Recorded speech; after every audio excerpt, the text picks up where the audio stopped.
Golair, and welcome to the Loaf of Bread GAA podcast, slicing into the GAA of the past, present and future. Join me, Jason Keelan, as we cut into the largest loaf of bread known to mankind.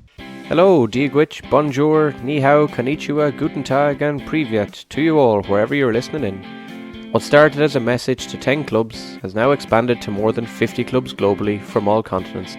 The journey through Loaf 2 GAA Global continues this week as we move on to our next destination in the GAA world. So come with me on the GAA journey of a lifetime and meet clubs from Canada to Argentina, South Africa to Gibraltar, Bermuda to the North Pole, New Zealand to Kuwait, Knoxville to Qatar, and literally everywhere in between. So grab the passports, grab the bags, it's time to go. On Slice 18 I touch down in the wonderful Los Angeles and catch up with all the goings on in Mulholland, Los Angeles Ladies GAA Club. I chat with two of the ladies, Angela and Sam, and hear all about life in LA with the American Stars as a team. We have the fun and chats about setting up a new GAA Ladies Club in 2019, getting smashed by Denver Gaels, not wanting to follow the men's team name of Cougars, grabbing J1 visa workers for GAA, Sam at the World Games, family in Dalkey, choosing between LA legend Leonardo Di Caprio or Ireland's Leo Varadkar, and somehow we ended up chatting about the iconic Irish TV show Tallafornia. But first, as usual, let's take a trip through the city of Los Angeles, a place I've been several times but just can't wait to go back to once again. Bon Soltas.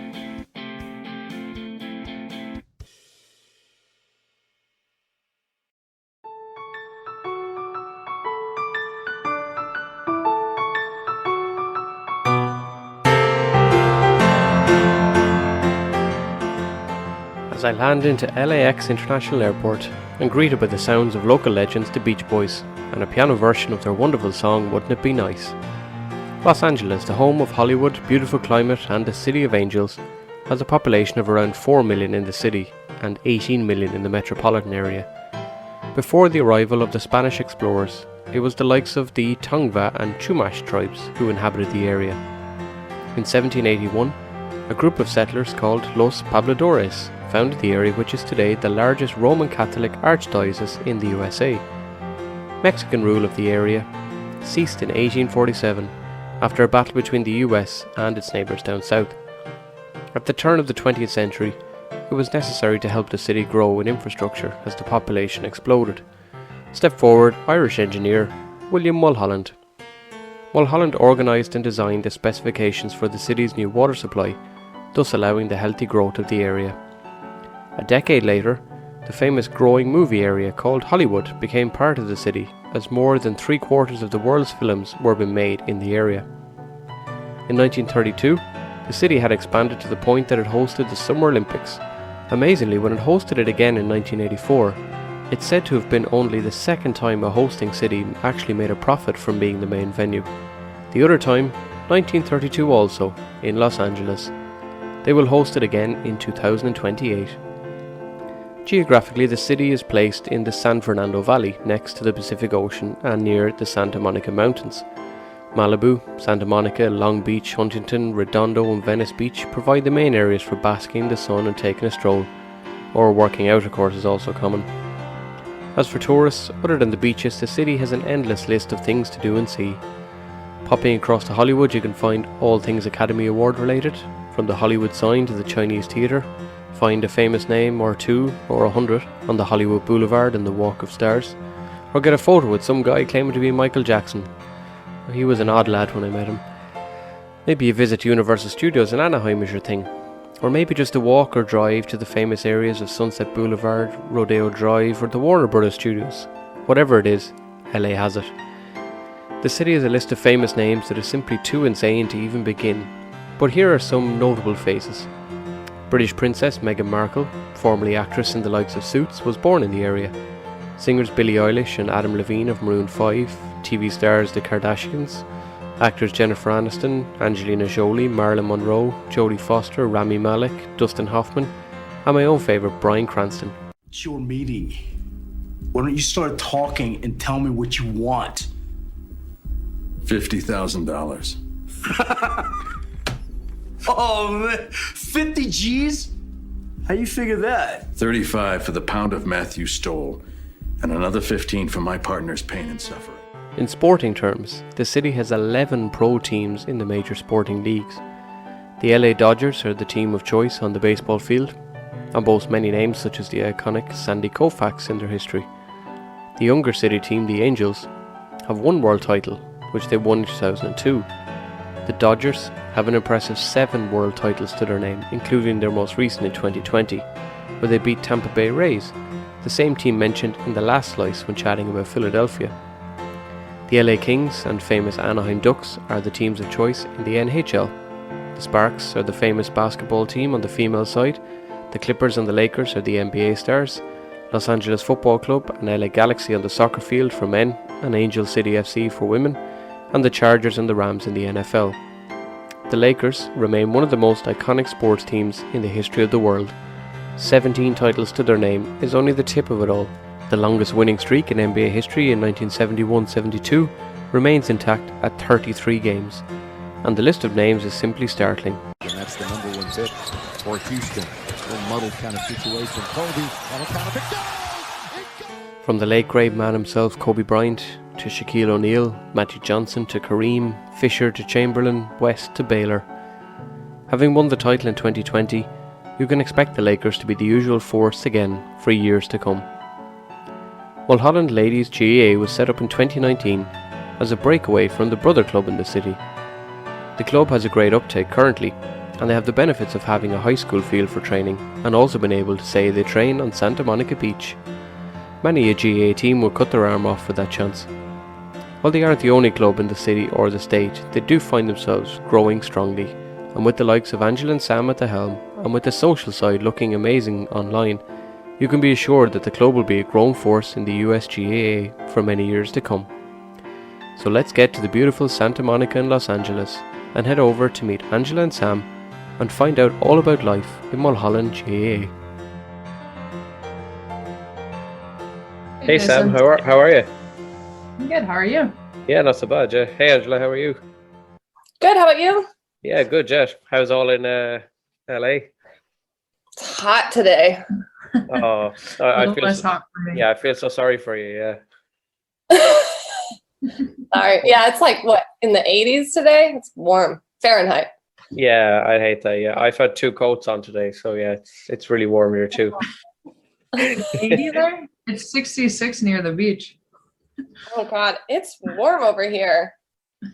Whereabouts, LA. whereabouts in LA, Angela, are you? Yeah, it's 88 over here. Well, I'm in like an area called Koreatown. It's about 10 minutes east of downtown LA, and then Sam's over in Santa Monica. Oh yeah. I'm familiar with Santa Monica, yeah. I've been there a few times. Yeah, it's a lot cooler by the beach. Yeah. It's very nice part. I can't say I know Koreatown, I'm afraid, that well. I've probably been there, but yeah, Santa Monica I've stayed beside a couple of times when I was over there. So yeah, I'm fairly familiar with it. It's nice, yeah. Have you guys been to Ireland at all, or? Yeah, I have. My dad was actually born in Ireland. Nice. So that's my type. My dad was actually one of the babies born at Sean Ross Abbey, and then at about 3 years old was sent to be adopted in Los Angeles. Wow. So, yeah, that's a pretty crazy backstory, yeah. Yeah, and his parents were, his dad was Italian and his mom was Irish. So we have like all Italian traditions, but zero Italian DNA. Okay, yeah. Wow, that's pretty amazing. That backstory, I'd say it's a pretty insane backstory if he's ever looked into it. Yeah. So his parents, we actually had a condo in Dalkey growing up. Oh yeah. So we would go back periodically. And in the last year, I kind of figured out who his biological family is back in Ireland. Wow, that's pretty cool. Yeah. Did you say Dalkey as in Dublin yet? Yeah. All right, because it wasn't as fancy when we were there. I was going to say anyone who's listening now is going, wow, they're loaded. That's amazing. No, my grandpa bought like a 3-bedroom apartment there for like $50,000 back in the 80s. Okay. Oh yeah, if it's in the 80s, yeah, it's changed rapidly in the past couple of years, in case you didn't know Yeah. anyway. I think Bono moved in, and then it just like, Yeah, Matt Damon moved in for a little while as well during yeah, lockdown, I so heard that. yeah, it's potentially, I would say, the most expensive place to live in Ireland now. So It was not. It was yeah, not that when we were there. It was yeah, lovely, but it wasn't that. Yeah. yeah. It's I lived the other side of Dublin too at one point before I moved back home here to. I doubt you guys know where Mullingar is, do you, or know anything about it? I don't know anything about it. I know where it is though. Okay, yeah, we're famous for like a few things. Mostly, Niall from One Direction is probably the main thing at the moment We that know most him. people know. Yeah, my wife and him used to be neighbors, so they grew up together. So yeah, his family, his mum lives quite near my aunt, and his dad lives down the road. So yeah, we're fairly familiar with him. It's a decent sized island, but everyone does still kind of know each other. Oh yeah, the phrase here we use is that Ireland is like a campsite because like you guys are like I think you're nearly the 20th club I've chatted to now, and I think anyone who's Irish who's come on, I reckon that if we stayed on long enough, the ones I didn't get to talk to that much afterwards, I reckon that we would have known somebody. Anybody else who came on, it was like within 2 minutes, it was like, yeah, I know your mother, I know your auntie, I know whoever it is. Yeah, I had one guy come on from, oh, I can't remember, one of the clubs in Australia, not originally from my part of the world at all. Within about 30 seconds, we realized that his granny and my mother grew up within about a mile of each other in the middle of the countryside. So in my like biological family search, so my dad's biological mother is from a town just south of Sligo, and his dad is from a town just north of Galway. Do you know the And names as of I them was or? Anadown, Yeah, Anna Down, yeah. his dad, yeah, and then I'm not going to say the mom's town because she's still alive, and I don't want to call her out. So Okay, I know fair it's enough. pretty sensitive over there. Yeah. But when I was searching, I matched with this woman who now lives in Las Vegas, and she was my third cousin. And it turns out that her dad lived in the apartment unit next door to us in our apartment in Dalkey. Yep. That sounds about right. Yeah. Yeah. That's pretty much Ireland. You've kind of summed up Ireland in a nutshell there, really. Yeah. Sounds about right. Yeah. Sam, have you any Irish connections? Is there any Spetkovskis in Ireland? No, I've been to Ireland twice now. But yes, Tchaikovsky is not very Irish. And my maiden name Strapison, also not very Irish. Okay. A little more on the Italian and the rest of Europe space. Yeah. Anything like Svetkovsky sounds kind of Polish or it's something along those lines. So. Yeah, I would do my husband disservice if I didn't say it, but it's Macedonian. Oh yeah, I've been to Macedonia. Yeah. Oh, awesome. Yep. I was in a few places in Macedonia. Lake. Oh, of course I'm on the spot. I can't remember the name of it, but he would know if there's a amazing giant lake in Macedonia. You probably would. Yeah, and I've been You could make a name up and I would be like, oh yeah, definitely. Yeah, that name it'll come to me like just as I hang up, and I'll go, oh my god, I remember it after tell Sam what it is. Yeah, no, it's an amazing country. Absolutely, I loved it. And then I suppose I have to ask both of you, Angela. Maybe I'll ask you first. How did Mulholland come about, or how did you get dragged into it, or beaten into it, or whatever happened? Well, Sam and I were kind of the ones that started it, Brilliant. along with a couple other ladies. I was in Ireland in 2018, and I went to a Galway versus Dublin game, and I had never watched Gaelic football. And am I allowed to curse on this? Oh yeah. I was watching, and I was like, what the fuck are they doing? And was this a women's game or the men's game or it was a men's game. Okay. It was the day after St. Patrick's Day, so I was a little hungover. And I was with a friend, and her and I were just like, what are they doing? And we came back and we were like, we need to figure out, this has to be played somewhere in LA we want to join up and learn more about it.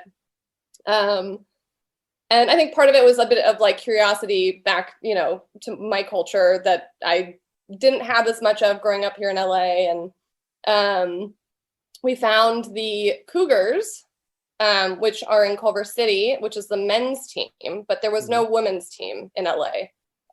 There's the Geese, which are in Orange County, but if you know anything about LA, no one is driving from LA to Orange County for a Wednesday practice. It's just not going to happen. That's like you're asking for a 2-hour commute.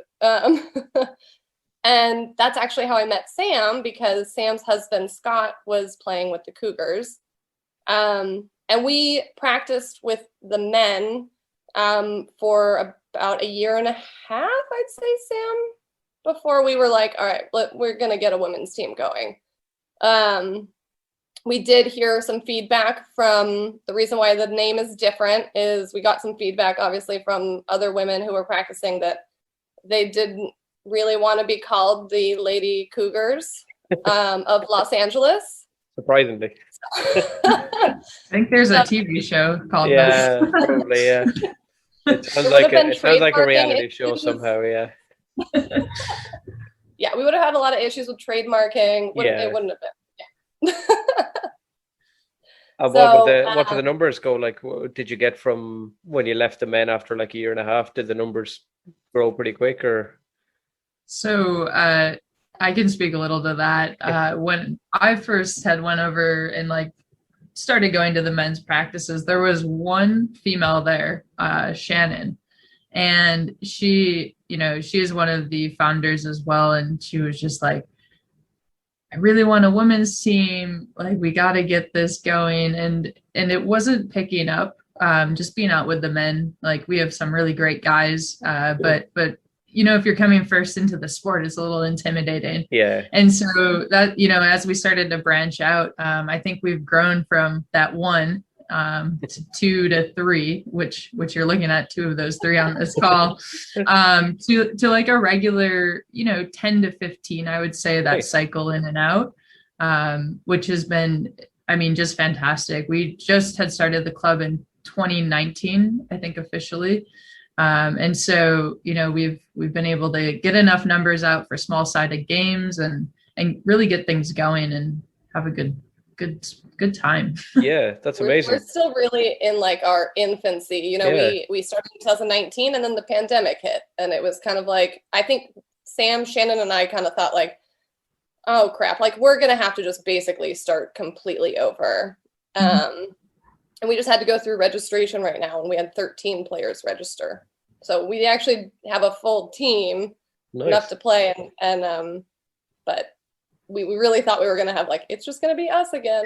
Yeah. There's Angela on the sideline taking pictures of 2 people running around. I've got that off a few clubs around the world. There's a few who, particularly with the pandemic, have kind of said the potential for them to field a team, and this isn't just the women's, this is the men's teams as well, that fielding a team is kind of 50-50. Some of them went from like 20-30 people down to 4 and 5 and have just not registered again anymore in their whatever continent they're on. So at least you guys are on the positive side of things, that you've got enough. Have you got any, is it all American? Is it a mix, any Irish involved? So our first year, we had 0 Irish born, I would say, right? I was the most Irish. Okay. Yeah. Angela was like our Irish adjacent. Yeah. Okay. And then we did have some stuff in early 2020 going on, and we had a few Irish ladies come out, which was great because we're like, oh, perfect. People we don't have to teach the bare minimum skill set to. And then I do think that they've all had to leave since the pandemic had started. They were all on a J1 visa. So they come and they work for the summers, and we kind of try to scoop them up. They're mostly working at Bubba Gump. Yep. Oh, nice. And because LA is such a transplant city, like people are in and out as it is. And then you add a pandemic in, and this, like every other apartment here has a space for rent, which is crazy. But we have captured some new Irish this season so far. And I say capture because we just want to keep them here, because they're awesome. But we do, we keep that really open. We have a mix. I think we've had American, we've had I can't remember. We've had someone from London. We've had people from just really all over the world. Someone came in, I think, from Singapore, maybe, and just like we have a very vast spread of people, but not as many Irish as you would expect for a Gaelic sport. Yeah, there's a few clubs like that. We're here putting the call out. We're putting the call out. Yes. So if you're in LA, and you're female and Irish, you know where to find us. We've come up with a few of the clubs have come up with an interesting recruitment process between our chats that if you guys just turn up to LAX with a sign, a very small sign, a football, a crate of beer, and just a sign that says, we'll exchange your plane ticket home for beer and football, I reckon you will get most Irish off the plane will just automatically follow you to whatever car that you're going to, and you'll be fine. Yeah. I think that's the recruitment process that most clubs need to adopt these days. So just stand outside LAX. It's fine. I've flown into LAX many times. Loads of Irish around the place. You'll find them everywhere. So yeah. So the membership nowadays is pretty good. Have you guys or have any of the clubs around you got down to like a junior kind of thing of getting involved in the schools locally or anything like that? I do think our men's team has done that quite a bit. They've been out with the Boys and Girls Club. I believe we had a few people go to one of the like Irish dance cultural days. And so definitely there's like a hope for that. I think, in our infancy still, we're still trying to grow, but we know that there's definitely a taste for helping that youth out and just getting more people involved. Sounds like you're on the right track, in fairness. So you guys, I reckon I'll be talking to you again in a few years' time, and you'll be the coaches of like these, world beaters that are under 10 and under 12 age groups. So I can see it happening. Yeah, you sound like you've got the setup. What's on the other side of it? What's the sponsorship like, Angela? Have you got big sponsors or anything at all? Not right now. I don't think we actually have any right now. Okay, so we got to put the word out for sponsors then as well. So anyone looking to sponsor a team anywhere in Los Angeles? We did some fundraising basically for our first year. We did a pub crawl, and that was kind of where we got the majority of our funds, which was the Cougar crawl. So we'll need, because we were still with the men's team at that point. So I think we'll have to come up with a new name for our pub crawl. Okay, yes. A couple of the people have come on the podcast in their cars after training. So carpool karaoke is one I've suggested to a few clubs as well. So maybe you could get like a GAA carpool karaoke going on where you just come on and sing songs from different counties in Ireland. And yeah, that could be an absolutely useless idea, or it could be a great idea, one or the other. So who knows? There's only one way to find out, really, isn't there? Is there a local pub, Sam, that you guys go after games to celebrate or to drown the sorrows, or? There's a lot of local pubs that I would say go to. There's definitely a few nearby, like where we are at the beach, and then other places. Some of the Irish pubs, like in the Santa Monica area, are O'Brien's and Sonny's. They've always been really awesome, obviously, again, to the men's side and always welcoming to everyone else. There is Big Dean's on the beach, which you can't go wrong with. You get off all sweaty from running around on the beach and then walk into a bar and have a pint and look at the ocean. So I would say those are probably our more frequented. And then, I guess if they've got beer, we're there. Yeah. We'll come back to the games in a second. I was going to ask after a particular game, but yeah, what's the celebration nights like in general, Angela? We usually, we wrap up our matches and then head to one of those pubs. And sometimes it's, O'Brien's and Sonny's are within walking distance of each other. So we do mini crawls after each game, it sounds like. Mini crawls. Maybe we should fundraise for all the mini crawls. Yeah, maybe there could be a fundraising idea in that somewhere as well. Although you probably end up spending more money than you'd actually raise at the end of it all. But you'd have fun. That's the main thing. So, and then I have to ask all the clubs as well, Sam, who are the main rivals that you guys have? I know you're still in your infancy, but who are your main rivals you're looking out to take on? It's a little bit tough because I feel like one of our biggest things right now, especially on the women's side, and I've been talking a lot with the Southwest Division, like specifically within the USGAA, and getting together with them of just like growing the sport. And competitiveness is obviously, I'm super competitive. Like I love it.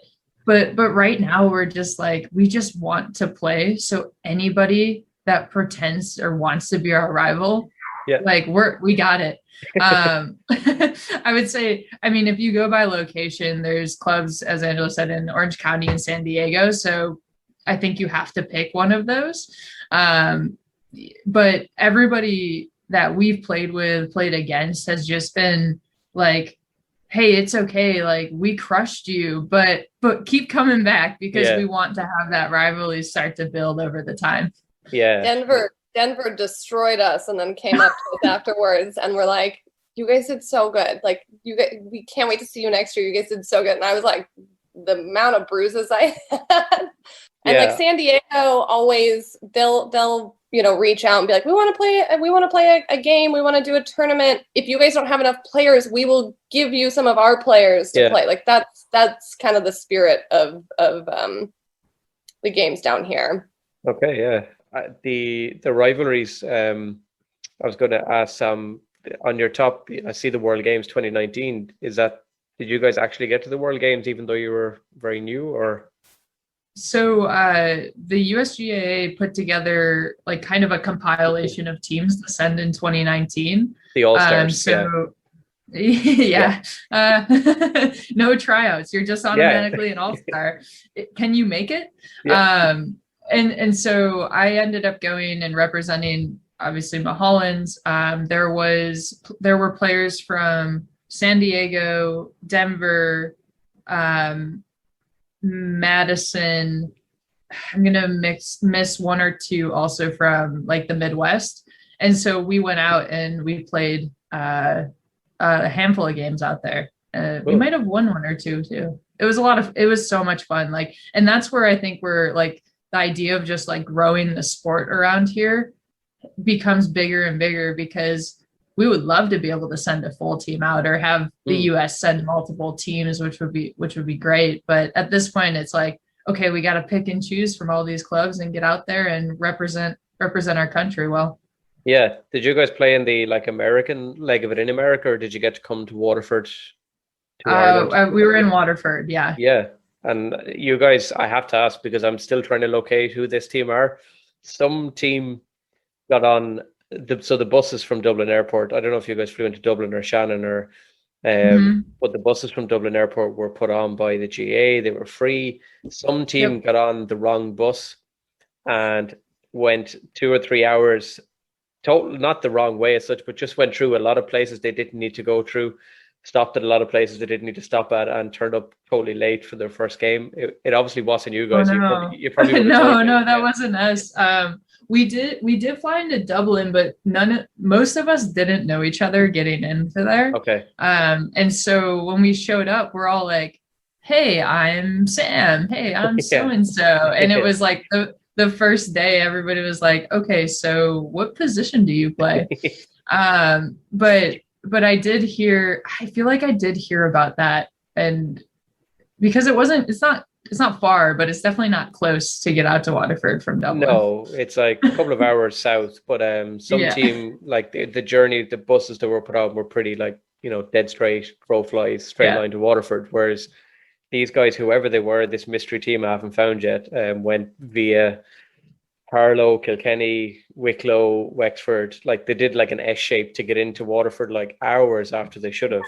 And one team actually I found out after one team actually deliberately got on the wrong bus because they were coming to play hurling and brought no hurls, but knew somebody in Kilkenny who could loan them hurls and got the bus, paid the bus driver 20 quid or whatever it was to go via this little town in Kilkenny to get hurls off them on the way. So I'm dying to find that team who got on the wrong bus. I thought maybe when you said it might have been you guys, but you had more sense than that obviously by the sound of it. So Angela, is there for your kind of games and stuff, do you guys have a particular home ground, or is it all based on trying to get like permission off the different counties to get uses of playing pitches? Or Yeah, it's our biggest rivals are the youth clubs and like youth soccer clubs in LA, Yeah. I would say.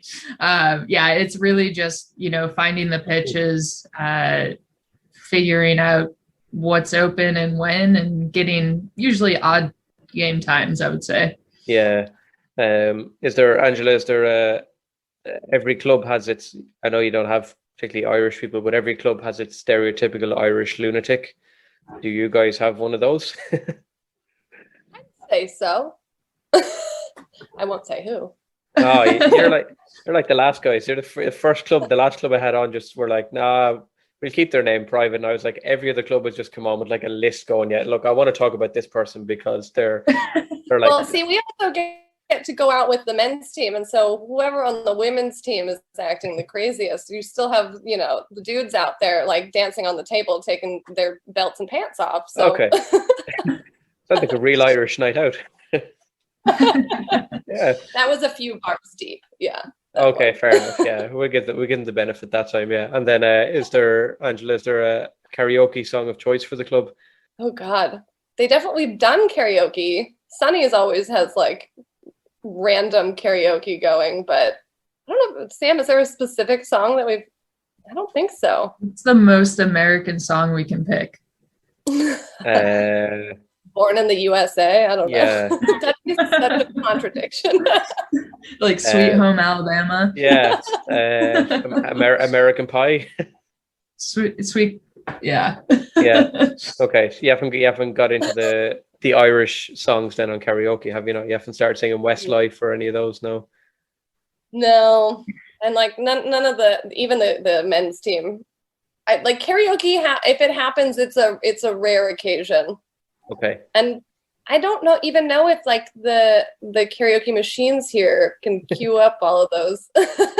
We're gonna have to start bringing scripts and just go at it. Yeah, it's in Ireland. Quite a lot of the karaoke tends to happen without a microphone or any background music or anything else. So it's what might be known as a sing song, but it's kind of more just Irish carry on. We'll call it after like 3 a.m. coming out to the pub. That's kind of Irish karaoke in some ways. So I don't know if you guys had the same experiences at 3 a.m. coming out of a GA celebration. Well, I was gonna say Backstreet Boys is usually a go-to. Oh yes, okay. Or not Backstreet Boys, NSYNC maybe. Oh yes, maybe some NSYNC, Bye Bye Bye. Yeah, that will break out into that out of nowhere. Yeah, nice. Yep, now we're talking. Yeah, NSYNC. Yeah, Backstreet Boys can't beat it. I have to ask you guys actually, Sam. Do you remember your debut, your first game?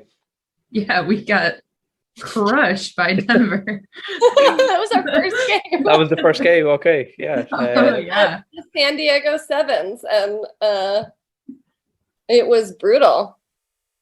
I don't even remember. I think I've wiped the final score from my brain because it was so traumatic. I don't know if we scored. I think it was like in the teens to 0. Okay. Ooh, it was more than that. If you add up all the points, I know the scoring is like 3-3-2-1, but let's just add the points up, a little math, and I think the final score was like 36-3. Okay. But the main thing is it was a 3 or something on your scoreboard, which for a first game is still, it's a start. That's kind of what you need. Our one soccer player put it in the net. So okay, yeah, we'll take that. Everyone needs someone like that who just needs to play a bit of soccer and go for goals all the time. So, since you guys have started out on your kind of GA careers, Angela, have you taken up to watching GA much in America? Yeah, I did last year. It's really hard here because you have to pay for the like GA Go app. Yeah, it's not cheap. And then like if you want to watch an individual game, it's like $20 here. Wow, okay. I'm like, I go pay for a ticket. Yeah. Yeah. So it's a little hard. My dad watches pretty frequently, and I'll go over sometimes and we'll watch together. But it's pretty hard here. It's kind of that is something that I wish would be a bit more available and easier to It was one thing I did like about being in like LA and places like that the time difference meant I could just get up and eat breakfast and watch the GA as opposed to there's one time staying in Brisbane in Australia where my county, Westmeath, were playing in the middle of the night, and this is early Twitter days, and it cost me like €70 to scroll on my phone because there's no Wi-Fi to just keep an eye on how Westmeath are playing against Kerry. So yeah, the time difference don't suit. And the pubs here, there's one or two that pay for the GAA Go subscription, but even some of the Irish pubs here don't have, and they don't open, at 7 a.m. I know O'Brien's would do it if we were going to go, they would pay to stream it. But yeah, it's pretty difficult in LA. It's kind of unfortunate. Yeah, it was one thing I did like. I suppose the time difference did suit very well. And then Angela, have you taken an adopted county to follow? Are you sticking with Dublin with the Dalkey link, or? I've been bad this year. I was watching a bit of Dublin and a bit of Galway. I would go back and forth. It was hard for me when I was at the game in March of 2018. It was hard for me to pick you kind of want to root for the underdog in that, Yeah. I feel like Dublin, yeah. Yeah, everybody is an underdog against Dublin at the moment. So you're just rooting for every other county in Ireland basically at the moment. Yeah. And Sam, did you pick a county? Have you got an adopted county in Ireland, or? No, it sounds like I have to go your route though, and just kind of pick one out of a hat. Could I suggest joining the Westmeath Brigade that we have here in the Midlands of Ireland? We're very much we're the Denver Broncos of Gaelic football. We're like, in the middle, sort of. We're not Dublin, but we're not shit either. So kind of in the middle. I'm Denver. It really brings up the PTSD. Sorry about that. I'm a Buffalo Bills fan.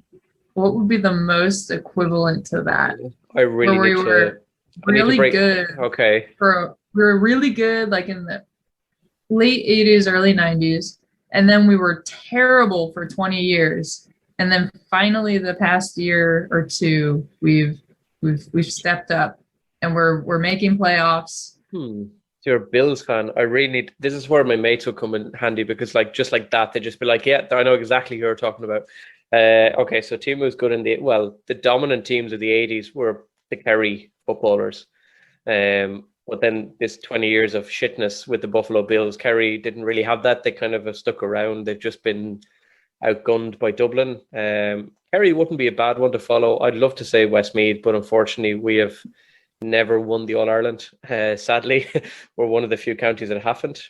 To say Bills have never underdog. won the Super Bowl. Okay, we've never won the All-Ireland, so you're welcome to come on board. We've been there plenty of times. There's a great documentary. It's called The Five Falls of Buffalo. Okay. We've never been there. So. And losing. Yeah. What's the documentary called? The Five Falls of Buffalo. Okay, I must check that out. Is that like a 30 for 30 type ESPN thing, or? I think it was 30 for 30. Okay. I'll definitely check that out. Quick sponsorship for that. Yeah, definitely. Yeah. ESPN should be sponsoring you guys. I can't believe in Los Angeles you've no dealings with ESPN somehow, because I just associate ESPN with like West Coast America. So yeah, you'll have to get them on board for sure. Is there a GA player then, Angela or Sam, that you guys have taken to since you started watching GAs, for anyone that stands out for you? You can say no either. Don't worry, I'm not putting on this. Angela Pascal is my GA player. Yes. Yeah, you're really rooting for the underdog with that one. That's okay. I had to ask because I like asking everybody, especially people who are new enough to the game over the last few years. There's a couple of last few questions I have, which are kind of they're LA themed, except that I've now just realised that neither of you guys are going to really know the Irish half of the question, because they're very Irishy ones. So I'm not sure how to change it around. We're both just like American Gaelic football team. Yeah, no, when I say these are like, stupid 50-50 questions, I mean like the first question is you can choose between LA legend Leonardo Di Caprio or Irish political leader Leo Varadkar. Oh, Caprio. Okay. Yeah. Okay, we'll take him. So yeah. He was born not too far from where I grew up, and we had the same pediatrician talk about Wow. Ireland and LA. Yeah, there you go. Small world. You haven't tried to recruit him on the men's team yet, no? Not yet. I'll get on Okay. it though. Yeah, you definitely should, Jet. This one, I don't know how any of these are going to work, to be honest.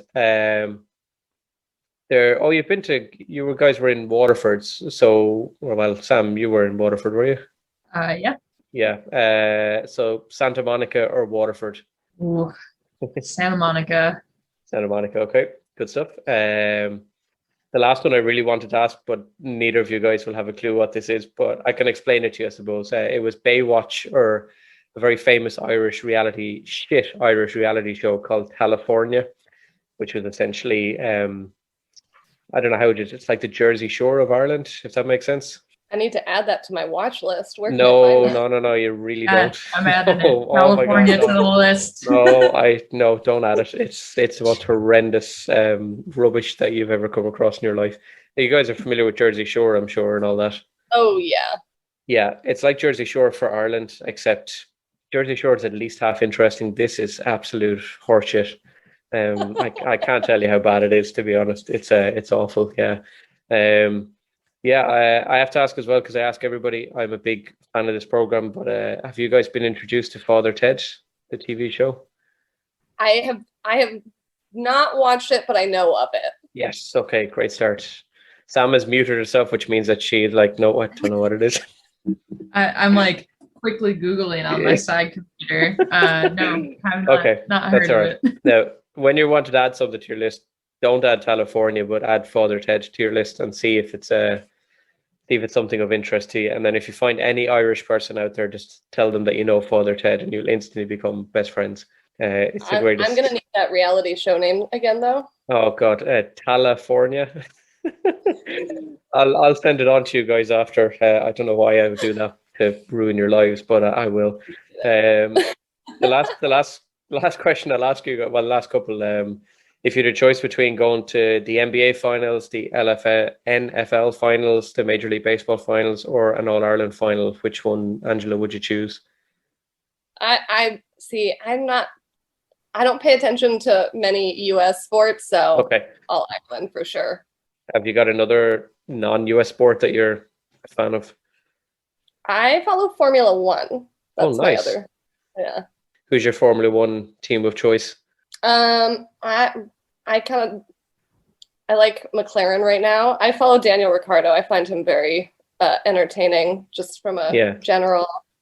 But also Lando Norris is great. Oh yeah, he's up and coming, definitely. Yeah. And Sam, then same kind of thing: NFL, NBA, MLB, or the All Ireland final. Well, being a Bills fan, if it was a Bills Super Bowl, I might pick that. That's a tough one, but I feel like the All Ireland final is just so much more pure than a lot of the sports in the US. And it's just, that'd be so much more fun. A lot of the US finals are just, a bunch of rich people and hanging out. With All Ireland, feels like it'd be a ton of fun. Yeah, it is, in fairness. I've been to a good few of them. It's great fun, yeah, because there's no segregation really. It's just, you could be sitting beside somebody from the opposing team. You could abuse each other for the whole game, and at the end you'll shake hands, you'll high five each other, hug each other, and that'll be the end of it. So yeah, have you found that actually on the pitch? I know you were saying about the rivalries and getting on, but you find on the pitch that once the game is on, you're like worst enemies, and then once it's over, it's just like high five, let's have a beer kind of thing. Yeah, absolutely. Yeah. Sorry, you can't see us nodding. But you're still nodding our heads, yes. yeah, just nodding away. Yes, that's exactly it. Yeah, they kill us on the pitch. Angela, you talked about bruises. I have to ask, what was so horrendous about the Denver game that left you so battered and bloodied? They had some tall ladies on that team. They were pretty aggressive. It was great. It was a nice little throw you into the deep end on your first game. But yeah, I took some spills trying to, go for the ball, and my knees got pretty fucked up. Okay. Sounds good. Yeah. So yeah, that's commitment. I think we call it commitment. Yeah, that's the word we're looking for. I was trying to think, what's the word I want? Commitment. Yeah, exactly. Yeah. There were some bruises that were like way higher up, and I was like, those were definitely elbows. Yeah, there's a fine line between what a fair shoulder is and what an elbow is. And it's usually in the resulting bruises afterwards. Yeah, Sam is dying laughing in the corner. I always joke that we need more brutes on the team. Okay. But this is more observational, and Jason, maybe you can help me out here. Yeah, sure. So when I see a lot of like teams and like that have progressed and are like at more of those advanced levels, I feel like a lot of the females are like shorter and like more petite, and maybe it's just my perception because I am taller, but everybody we get out, not everybody, but I feel like we attract like much, I mean, maybe it's like just an American thing, like just like much more tall and built. And then whereas like in every Irish team I've seen or Irish player I've seen come out, they're always like this like short, like strong, just grounded person. I don't know if it's a US thing or if it's just who we get out to hang out with us. Don't they say isn't LA the supermodel capital of the world? So isn't all the amazing looking people in LA? So maybe that's why, and we just send over all the short Irish people to you guys then to.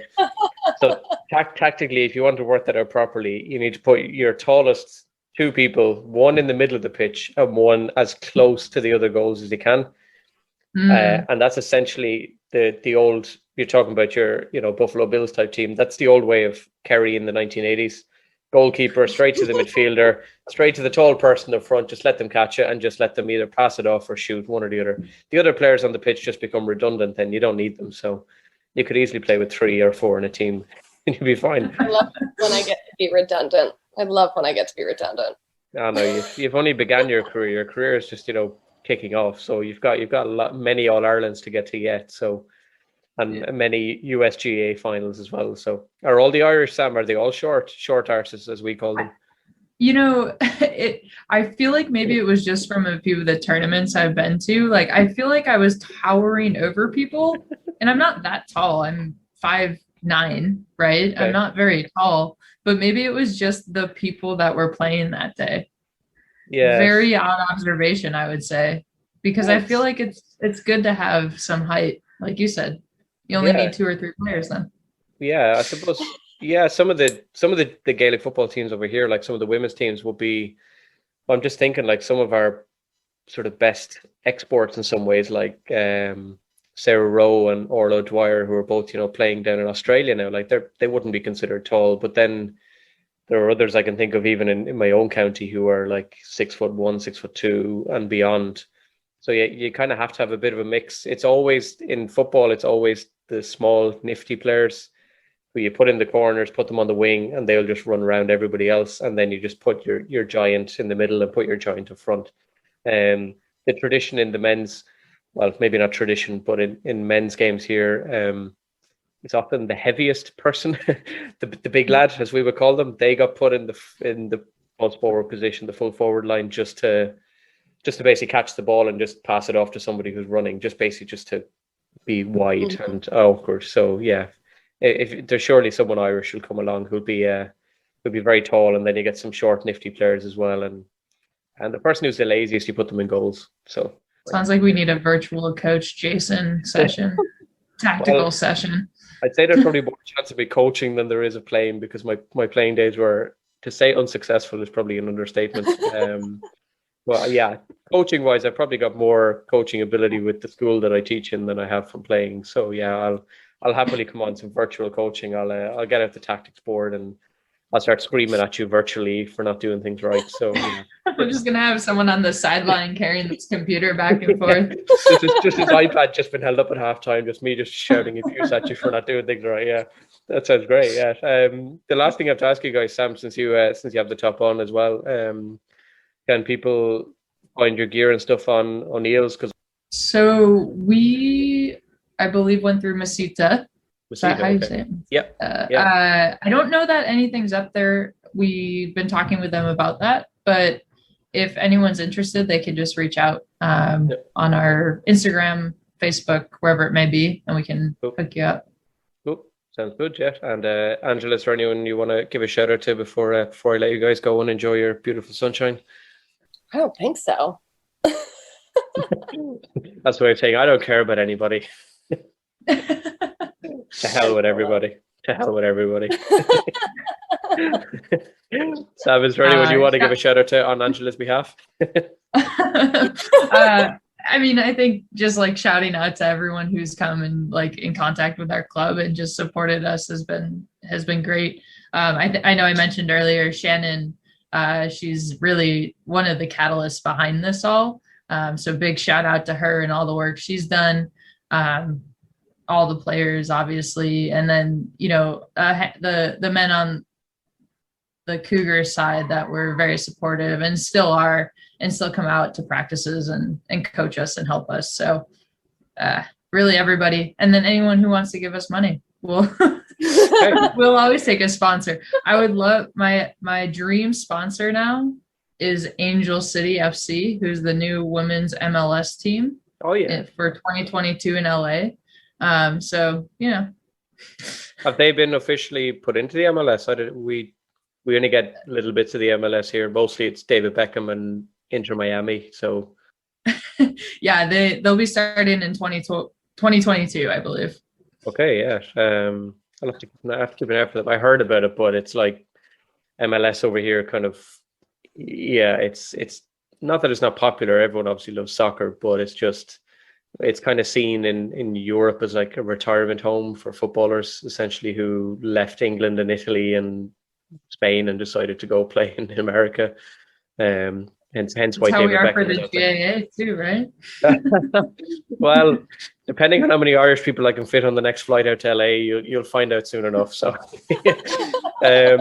yeah. So for anyone listening, if you're going to LA, look out for two ladies standing in LAX who will be holding a sign, a crate of beer, and a football, and some forms, and they will take your return ticket and rip it up when you get there. That's pretty much all you need to know. Yeah. Angela and Sam, thanks so much, you guys, for coming on. I really appreciate it, and I'll keep in touch with you guys. And yeah, awesome. Yeah, thanks guys for coming on. I really appreciate it, and hopefully I'll get to LA again for the 4th time very, very soon. Yeah. Thanks, Jason. Yeah, deadly. Yeah. Yeah. Thanks, guys. Talk to you again soon. Thank you. See you later. Bye bye. Coming up the next day on the Loaf of Bread GAA Global, we cut into our next slice.